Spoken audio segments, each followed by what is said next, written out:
Selamat bertemu kembali dalam pembelajaran kimia bersama saya Pak Bos di Pak Bos Channel. Dalam video kali ini materi yang mau saya jelaskan adalah prediksi soal pembahasan, yaitu persiapan untuk mengikuti ujian penilaian akhir semester di semester ganjil ini. Semoga membantu.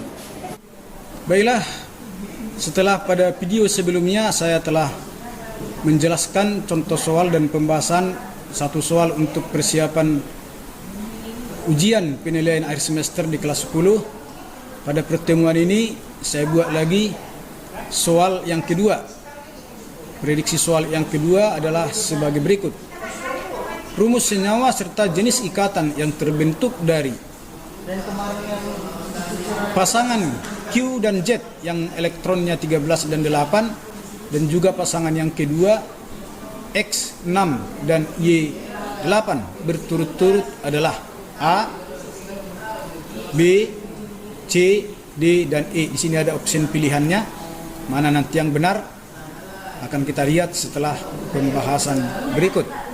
Untuk menentukan rumus kimia dari masing-masing pasangan unsur-unsur berikut, tentunya kita harus mencari dulu elektron valensi dari masing-masing unsur, supaya kita tahu apakah unsur itu melepas elektron untuk mencapai kestabilannya atau menangkap elektron untuk mencapai kestabilannya. Kita sudah tahu teorinya bahwa jika elektron valensinya 1, 2, dan 3, dia lebih cenderung untuk melepas elektron, sedangkan jika elektron valensinya 4, 5, 6, dan 7, dia lebih cenderung untuk menangkap elektron. Sedangkan untuk melihat apakah dia ikatan ionik atau ikatan kovalen, nanti jika dari dua unsur itu salah satu ada yang melepas elektron, tentunya pasangannya akan menerima elektron dan itu akan membentuk ikatan ionik. Tetapi jika kedua-duanya saling membutuhkan elektron atau kekurangan elektron, maka dia nanti akan menangkap elektron, maka pasangan itu akan membentuk ikatan kovalen. Tetapi untuk unsur yang masing-masing melepas elektron, misalnya kedua-duanya melepas elektron, dia tidak akan membentuk ikatan. Maka kita mulailah dari pasangan yang pertama, Q13 dan Z8. Maka kita buatlah konfigurasi elektronnya. Q13 elektronnya berarti 283. Kemudian Z yang elektronnya 8 berarti 2 dan 6. Maka jika elektron valensinya 3, maka dia lebih cenderung melepas elektron sebanyak 3 sesuai dengan elektron valensinya supaya nanti terluarnya menjadi 8. Kemudian jika elektron valensinya itu 6, maka dia lebih cenderung menangkap elektron. Maka untuk mencapai kestabilan dia akan menangkap 2 elektron. Maka untuk membedakan apakah ini ikatan ionik atau kovalen, kita lihatlah kedua-duanya. Kalau satu dia melepas, satu menangkap, berarti itu membentuk ikatan ionik. Jika jenis ikatan itu adalah ikatan ionik, tentunya kita sebelum membuat senyawanya harus menunjukkan ion-ion dari kedua atom tersebut.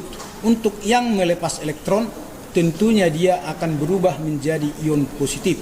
Maka Q melepas elektron sebanyak 3, maka berubah dia menjadi Q3 positif. Sedangkan Z yang menangkap elektron, maka kita tuliskanlah Z menangkap elektron sebanyak 2, maka nanti berubah menjadi ion Z2 negatif. Syarat dari suatu atom untuk membentuk ikatan dengan atom lain harus sama jumlah elektron yang dilepas dan yang ditangkap. Di sini yang dilepas 3 sedangkan yang ditangkap 2. Maka supaya itu sama, kita buat perkalian bersilang. Yang di bawah kita kali 3, sedangkan yang di atas kita kali 2. Maka kita buatlah persamaan reaksi yang baru setelah kita kalikan. Maka untuk reaksi pertama, Q menjadi 2Q, Q3 positif menjadi 2 Q3 positif, dan 3 elektron menjadi 6 elektron.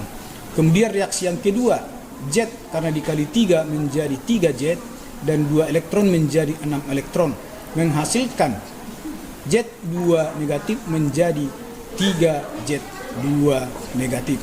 Maka di sini elektron yang dilepas dan elektron yang ditangkap sudah sama, yaitu sama-sama 6. Maka itu nanti kita matikan. Kenapa? Karena elektron yang dilepas di sinilah ditangkap di sini, sehingga dia menjadi netral. Maka untuk membentuk senyawa yang dibentuk dari kedua ion ini, ion positif dan negatifnya, maka kita tuliskanlah persamaan reaksi terakhirnya, yaitu 2Q tambah 3Z menghasilkan 2Q3 positif dengan 3Z2 negatif. Maka syaratnya tadi adalah jumlah muatan harus sama. Jadi kalau kita perhatikan sekarang muatan Q3 positif dikali 2 berarti positifnya ada 6, sedangkan Z2 negatif dikali 3 berarti negatifnya juga ada 6. Maka untuk membentuk senyawa antara Q dengan Z atau antara ion Q3 positif dengan Z2 negatif dibutuhkan 2 atom Q dan 3 atom Z. Maka menulisnya adalah Q2Z3. Artinya Q jumlahnya 2, Z-nya jumlahnya 3. Maka kita perhatikanlah nanti di option pilihan dari A sampai E, manalah yang di situ Q2Z3. Kebetulan ada 3, yaitu B, C, dan D. Kemudian lihatlah tadi bahwa dia adalah merupakan senyawa yang berikatan ion atau ionik. Maka kita lihat pilihannya yang ionik ada di B dan di D. Berarti jawaban sekarang masih ada 2, B dengan D. Kemudian untuk melihat pilihan mana yang benar, kita carilah yang bagian kedua, yaitu pasangan X dan Y. Untuk pasangan atom yang kedua, yaitu X6 dengan Y8, maka kita tuliskanlah konfigurasi elektron dari X yang elektronnya 6 berarti 24. Kemudian Y8 berarti 2 dan 6. Maka saya katakan tadi, jika elektron valensinya itu 4, dia lebih cenderung menangkap. Supaya dia 8 berarti dia harus menangkap 4 elektron. Sedangkan untuk Y yang elektron valensinya 6, dia lebih cenderung untuk menangkap 2 elektron. Maka jika kedua unsur itu sama-sama menangkap elektron, maka mereka nanti akan membentuk ikatan yang namanya ikatan kovalen. Kalau di dalam senyawa ikatan ion yang kita tunjukkan adalah ion-ionnya, ion positif dan ion negatifnya. Tetapi dalam ikatan kovalen kita tunjukkan adalah titik-titik Lewisnya. Siapakah yang dimasukkan dalam titik-titik Lewis? Adalah elektron valensi. Dan atom yang lebih banyak kekurangannya, dia kita letakkan di tengah. Seperti X yang lebih banyak kekurangannya sebanyak 4, sedangkan Y kekurangannya hanya 2. Maka X lah nanti yang kita buat di tengah. Sekarang kenapa elektronnya ini, yang 2 ini saya pasang-pasangkan kiri dan kanan? Karena nanti Y itu kekurangan 2, maka Y nanti akan mudah mengambil 2 dari X seperti ini. Di mana nanti Y itu akan mengambil 2 dari atau memakai 2 elektron dari X. Sementara X ini kan kekurangan 4 elektron. Tetapi X ini tidak boleh langsung mengambil 4 dari Y yang pertama ini. Kenapa? Itulah syaratnya, kalau dia memberi 2, dia juga harus menerima 2. Tidak boleh memberi 2, menerima 4. Maka untuk memenuhi elektron yang 4 untuk X ini, yang baru dapat 2 dari Y yang di kiri, maka dibutuhkan nanti atom Y satu lagi di kanan seperti ini. Maka sama dengan Y yang di kiri, bahwa Y yang di kanan ini juga nanti memakai elektron dari X sebanyak 2. Kalau kita buat seperti inilah dia, X ini memakai 2 elektron dari X, dan Y ini juga memakai 2 elektron dari X ini.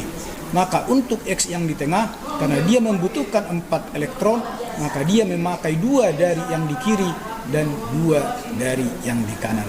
Artinya untuk satu X, untuk membentuk senyawa, dia membutuhkan 2 Y.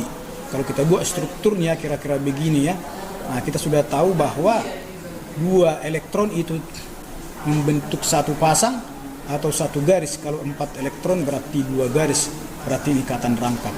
Jadi rumus kimia yang dibentuk dari X yang nomor atomnya 6 dengan Y yang nomor atomnya 8 akan membentuk XY2.